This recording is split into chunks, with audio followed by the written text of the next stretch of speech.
Ya estamos de vuelta, son la 1:51 y a esta hora vamos a pasar a hablar de algo que también anunciábamos en titulares.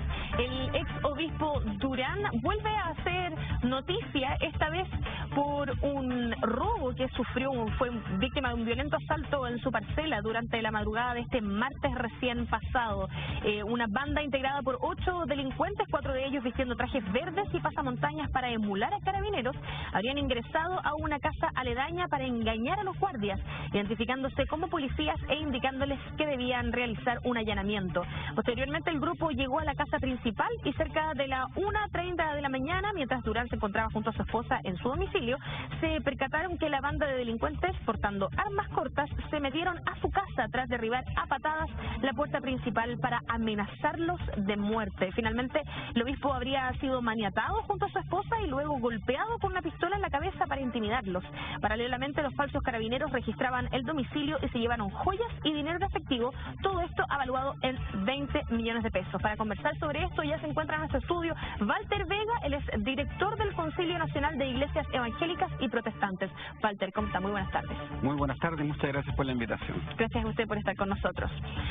¿Qué se puede decir respecto de este asalto? Más allá de lo cuestionado que puede haber sido el obispo en su momento y que todavía lo es un asalto bastante terrible en el que termina siendo violentada una persona de la tercera edad. Sí, bueno, lamentamos lo que le aconteció, sin embargo, no creemos que esté en estrecha relación con lo que venía viviendo el obispo Durán, todos los procesos judiciales y los delitos que se le han imputado, las irregularidades. ¿Considera que esto no tiene nada que ver? No, creemos que no. Sin embargo, que no tiene que ver derechamente con lo que pasó con JH. Sin embargo, igual estamos bastante preocupados como Concilio Nacional de Iglesias Evangélicas y Protestantes de los desmanes de los cuales las iglesias en general, desde las católicas hasta las evangélicas, independiente de su denominación, están viviendo. Los últimos 3 meses ya llevan 60 iglesias siniestradas, ya sea quemadas, asaltadas, vandalizadas.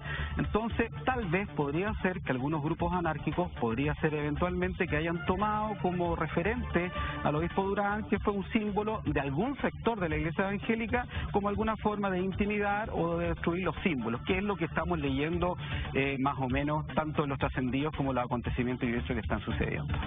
Pero ¿tendría esto que ver, por ejemplo, con la cantidad de dinero que se asocia al obispo Durán? ¿Tendría, y la desconfianza también que hay hacia la iglesia? Podría ser. Ahora, hacia la iglesia, hacia la clase política, hacia los partidos políticos, hacia el presidente de la República, hacia el Frente Amplio, si nosotros ocupáramos la lógica que tú estás planteando y la proyectáramos, claro, tendríamos que tener asaltados senadores, diputados, ministros de la Corte Suprema, grandes empresarios y líderes hasta el presidente de la República. Entonces, es un poquitito escabroso. Sí, nosotros creemos que efectivamente hay un Zeitgeist, decían los filósofos alemanes, el espíritu de la época de una aversión hacia la institucionalidad. Y dentro de esa institucionalidad y la desconfianza y el rechazo que hay, podría ser eventualmente que haya sido considerado como una figura, no tanto por los dineros, sino efectivamente por esa aversión que hay hoy día hacia la autoridad y lo que los valores y los símbolos que representa la iglesia, que es una visión pro familia, pro vida, pro matrimonio, pro estabilidad, y que efectivamente hoy día está siendo cuestionado fuertemente por el movimiento progresista. Eso es más o menos nuestra posición. Considerando esta desconfianza que tiene la gente con toda la institucionalidad, pero específicamente también con la iglesia católica, protestante, toda la iglesia en el fondo, que es algo que venía mucho antes del estallido social, ¿no? Es algo que partió hace varios años ya. Sí. ¿No debería haber algún tipo, o en realidad si existe en este momento algún tipo de fiscalización respecto de lo que se hace con los diezmos, por ejemplo?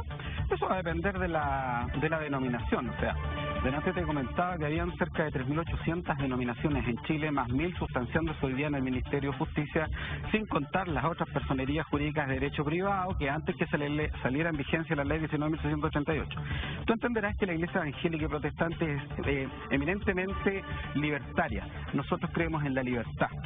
No nos gustan el control, específicamente somos antiestatistas. Y cuanto más cuando a veces el poder se concentra en una, en dos o en tres organizaciones o poderes que tratan tratan de definir el proyecto de vida o normar nuestros proyectos de vida. Por eso nace la Reforma Protestante, y precisamente cuando Martín Lutero, el 31 de octubre de 1517, que es más o menos el hito de donde el protestantismo comienza a nacer o a resurgir y se reforma la Iglesia, por así decirlo, nace precisamente por un tema económico, por un control, donde efectivamente había ventas e indulgencias, las cuales a cambio de una cantidad de dinero que se entregaba, claro, bueno, había de todo un poquitito, pero se aseguraba el cielo, el perdón de los pecados. Juan Tetzel decía, que era uno de estos vendedores dominicos de la indulgencia, decía, incluso si usted, en uno de sus discursos, está comprobado, certificado por las fuentes históricas, tanto materiales como formales, decía, si usted en estos momentos entrega tanta cantidad de dinero y llega abajo al cofre, en ese mismo momento sus pecados van a ser borrados en el cielo. Y si usted incluso, si la Virgen María hubiese estado aquí y usted la hubiese violado, sus pecados también son perdonados. Entonces, tú entenderás que en el contexto que nace la Reforma Protestante es precisamente esa la razón por la cual existimos, la transparencia, la probidad, la legitimidad y obviamente la verdad y el buen manejo de los recursos económicos. Entonces, cuando tú me haces la pregunta, esto obedece a la esfera privada y lamentablemente tenemos denominaciones que a lo mejor no tienen los órganos competentes para que puedan fiscalizar y controlar bien, así como otras sí lo hacen y que son un claro ejemplo a nivel mundial. Yo pertenezco a una iglesia histórica, soy presbiteriano, soy ministro presbiteriano, he estado en distintas realidades en el norte de Europa, Irlanda, Escocia, y te comentaré que somos la envidia en cuanto a ser auditados, a tener buenos controles de recursos, de ingresos, y obviamente hay una capacitación sistemática de los pastores. Y una de las características de los pastores, por ejemplo, a nosotros se nos tiene prohibido siquiera acercarnos a los dineros, no podemos contar dinero, no podemos tocar dinero. Es más, tú sabes que muchas veces en algunas iglesias se perciben distintos tipos de ofrendas, donaciones, entre las cuales hay diezmo. Nosotros los pastores no podemos saber quién diezma, ni cuánto diezma, ni cómo diezma, porque pensamos que también eso atentaría contra la ética y la transparencia del ministro. Pero Walter, considerando lo que usted nos acaba de decir, que somos la envidia de otros países... En algunos casos, claro, en algunos casos. Claro. ¿Qué pasó con el obispo Durán? Bueno, precisamente ahí como que se relajaron. Yo quiero hacer una clara diferencia, sin denostar a ningún tipo de bando, pero en Chile existen dos tipos de iglesias evangélicas o protestantes, que serían las iglesias históricas, aquellas que nacieron más que nada por los inmigrantes, los alemanes, luteranos, los ingleses, anglicanos, los escoceses, presbiterianos y otros que bautistas, aliancistas, versus el movimiento pentecostal, que también nace de un cisma que se generó en 1909 de la iglesia metodista con el famoso obispo Huber, y estas iglesias lamentablemente no continuaron con la tradición. Entonces voy a decir una frase que a lo mejor puede resultar un poquitito causar escozor, pero voy a explicar por qué. Que en realidad el verdadero protestantismo, el protestantismo de Max Weber, ética protestante y espíritu del capitalismo, el protestantismo, ponte tú, de la Alemania transparente, esa Alemania proa, el protestantismo de los países nórdicos, porque esos son países protestantes, son evangélicos, y que son los menos corruptos, por así decirlo. Sin embargo, ese protestantismo llegó en algunas facciones. Es decir, la centralidad del evangelio llegó. Nuestros hermanos pentecostales predican el evangelio, son fieles, es decir, nos dan cancha, tiro y lado en las cárceles, en las poblaciones, han rescatado sociedades, familias enteras del alcoholismo, de las drogas. En ese sentido nos superan. O sea, son ejemplares. Son ejemplares en ese sentido. No obstante, cuando yo te digo que no llegó toda la reforma, la institucionalidad, la confesionalidad, la buena praxis, la probidad, como dirían los gringos, como dirían el accountability, el tener las cuentas cortas, eso no ha llegado. Y nosotros como Concilio Nacional de Iglesia Evangélica y Protestante estamos claramente intencionados en entrar y empezar a capacitar a nuestros pastores para evitar. ¿Sabe por qué yo voy a decir algo? Porque nuestros pastores, esta suerte de lobo feroz, de gente que se ha enriquecido, ese es un mito. Podemos encontrar 3, 4, 5 casos contados con los dedos de la mano. De estas 3.800 iglesias evangélicas, la gran mayoría de nuestros pastores son bivocacionales, son gente que trabaja en la feria, son zapateros, son obreros, son campesinos y son personas que obviamente que no tienen la suficiente educación como para tener los manejos, y sus congregaciones tampoco. Gracias a Dios hoy día tenemos una generación de profesionales, se ha producido el efecto de la movilidad social, donde los hijos de los pastores, donde los hijos de estos antiguos hermanitos sí han llegado a la universidad, y ellos obviamente están claramente comprometidos con sus iglesias para establecer mecanismos de orden y de control. Pero Walter, Usted acaba de decir que pueden contarse, digamos, con los dedos de las manos las personas que son, por cierto, vamos a llamarlo malas hierbas, ¿no? Ovejitas negras. Ovejas negras también puede ser. Sí. Entonces, si los tienen identificados, ¿es algo que se podría prevenir? Pero por cierto que se puede prevenir, pero aquí también, nuevamente, te quiero recordar que las iglesias pertenecen al orden privado. Tenemos dos órdenes. En el Estado existen dos órdenes. El orden público, donde están las instituciones jurídico-políticas, cierto, que obedecen para cumplir determinadas funciones que solamente le competen al Estado, entre los cuales está la justicia. Y por algo existe una fiscalía. Bueno, hoy día que está tan cuestionado el fiscal Abbott, ¿cierto?, con sus gestiones que muchas veces mira para el lado en algunas cosas, bueno, lo mismo podemos decir nosotros, fiscalicen, pero también hacemos un llamado, nuestra responsabilidad como iglesia evangélica es que efectivamente nuestros pastores trabajen de mejor manera estas formas de tribunales, de rendición de cuentas, formas de probidad, establecer sistemas de ética, un montón de otros controles internos que podemos tener. Cuando tú me dices si los tienes identificados, no, yo claramente no los tengo identificados porque nuevamente, ¿cómo yo puedo saber lo que está pasando entre 1.800 denominaciones en Chile? Pero entonces hace un llamado, por ejemplo, a que los mismos fieles de las iglesias que sí tengan a lo mejor algún tipo de relación más cercana o de vínculo más cercano, debe ser, pues tengan que tengan que denunciar en el fondo lo que están viendo. Pero por cierto, o existe fiscalía, obviamente que recoge las denuncias de parte de los fieles cuando hay irregularidades, cuando no hay transparencia en el manejo de los fondos, en el manejo de los recursos, cuando hay extorsión teológica, cuando hay fraude, todas esas cosas, obviamente. Y si nosotros los cristianos somos hijos de la luz, entonces si nosotros lamentablemente vamos a estar dando una mala señal y malos ejemplos, ¿dónde queda entonces la fuerza, la consistencia y la coherencia de nuestro mensaje que busca ayudar a establecer un país con mucha justicia que tanto necesitamos hoy día?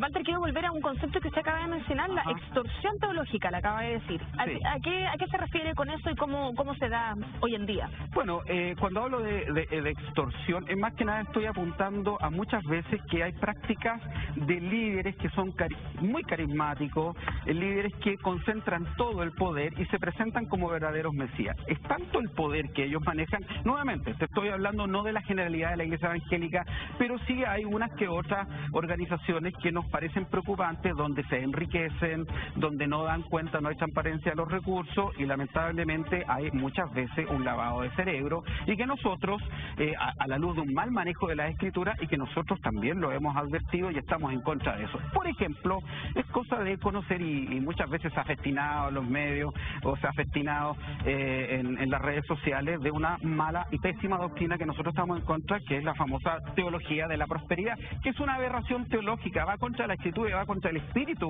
de la iglesia evangélica protestante. Palabra, dale tú a Dios, pero se la da al pastor, y Dios te va a bendecir, Dios te va a prosperar, a cambio de muchas bendiciones, salud total, bendición total, éxito total, cuando en realidad jamás el espíritu del evangelio ha sido ese. Entonces a eso nosotros nos referimos, y obviamente ¿cómo se sana eso? ¿Cómo se resuelve eso? En primer lugar, educando al pueblo cristiano, y en segundo lugar, haciendo un llamado también a que los cristianos entren en sus congregaciones, hablen con los pastores, nos adviertan. De hecho, yo tengo un equipo de ancianos o equipo de presbíteros que son de la misma iglesia y ellos me dicen: Walter, ¿cómo estás? ¿Cómo estás con el tema de tus finanzas? ¿Cómo estás con el tema de tu familia? Acuérdate que nosotros los pastores somos curas casados. Alguien así me dijo. Entonces, muy preocupados. Los pastores necesitan ser contenidos. Como decía Lord Acton, el poder corrompe, pero el poder absoluto corrompe absolutamente. Considerando todo esto, y que lo que hemos hablado también, Walter Vega, director del Concilio Nacional de Iglesias Evangélicas y Protestantes. Walter, con todo esto que hemos hablado, se da a entender que hay una especie de vacío en el que se puede pensar que está siendo abusado el poder, ¿no? Que fue un poco lo que le pasó al obispo Durán. Quiero hacer un pequeño alto porque se está votando en este preciso momento la cuestión previa, es decir, si se da curso o no a la acusación constitucional. Vamos a escuchar.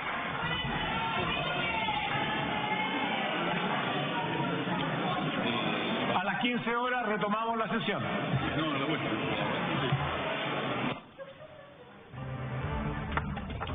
Bueno, vamos a estar atentos a lo que ocurra con la acusación constitucional contra el intendente de la región metropolitana, Felipe Guevara. Le pido disculpas a Walter Vega, nos pilla un poco la contingencia. Para continuar con el punto que le estaba haciendo, considerando todo esto que hemos conversado, que en el fondo hay una especie de que se puede aprovechar un poco el poder, porque obviamente está dentro de la esfera privada y por ende no hay una fiscalización del Estado ni de ningún otro poder que no sea dentro de la misma iglesia, ¿verdad? Que es un poco lo que le pasó al obispo Durán. Contrastado con este asalto que sufrió, ¿cree usted que esto reposiciona al obispo Durán respecto de, por ejemplo, la opinión pública? Mira, aquí voy a decir algo que a mí me extraña por cómo se está reposicionando en los medios de comunicación. Aquí estamos dudando un poquitito de la transparencia de este manejo de la noticia que se está haciendo en todos los medios, independiente de realmente la intención que hay o no. Pero sí creemos nosotros que podría estarse politizando esta situación, dado la contingencia política, social que estamos viviendo. Número uno, dado los cuestionamientos de las instituciones, partiendo por las iglesias. Número dos, el capital político que algunos, o peso político que algunos puedan sacar. Porque, vuelvo a decirte, el expresidente Lago dijo una frase memorable, aparte de apuntar con el dedo, dijo, dejemos que las instituciones funcionen, ¿ya? Entonces, no necesitamos más órganos, o sea, cortémosla con el estatismo, con hacer crecer el Estado. Esta cuestión se parece muchas veces a los tribunales del pueblo, que está en Cuba, que está en Venezuela, que en la antigua Unión Soviética, donde existía esa histeria anticorrupción, ¿ya? Donde desconfiar y dudar de todo y acusarlos que sí porque sí. ¿Por qué? Porque es una organización, por lo tanto, si es evangélico, entonces el ladrón es deshonesto, es mentiroso. No, cortémosla. Existen instituciones, existen puestos internos que puede, a petición de oficio, resolver sus cuestiones. Puede intervenir una iglesia y llamar a un pastor y exigirle explicaciones al respecto de cómo se manejan los fondos. Dado, por ejemplo, si es que el día de mañana podrían existir narcoiglesias, que también, ojo, hay un tema que también. Y en segundo lugar, para eso es muy importante que los fieles también estén, o las personas que tengan ese vínculo, tengan la capacidad de poder ir a denunciar y no estén siendo extorsionados. Está en el espíritu de la doctrina. Fíjate, yo te voy a decir algo. La iglesia protestante, nosotros no creemos en una casta privilegiada, nosotros no tenemos sacerdotes, no tenemos gente que está cerca de Dios, más cerca de Dios, y otros más lejos de Dios. Nosotros los protestantes decimos que todos nosotros somos sacerdotes. Un hombre es un voto y tenemos la misma autoridad para opinar, para hablar, sobre todo en cuestiones de la iglesia. Señor Walter, entonces ¿usted considera que se reposiciona o no el obispo Durán después de esto? No, yo creo que no se reposiciona. Yo creo que como Concilio Nacional de Iglesia Evangélica está siendo utilizado, dado que hoy día quieren sacar capital político para seguir proyectando una visión más estatista y de mayor control, sobre todo en organismos privados como la iglesia. Walter Vega, director del Concilio Nacional de Iglesias Evangélicas y Protestantes, muchísimas gracias por haber estado con nosotros.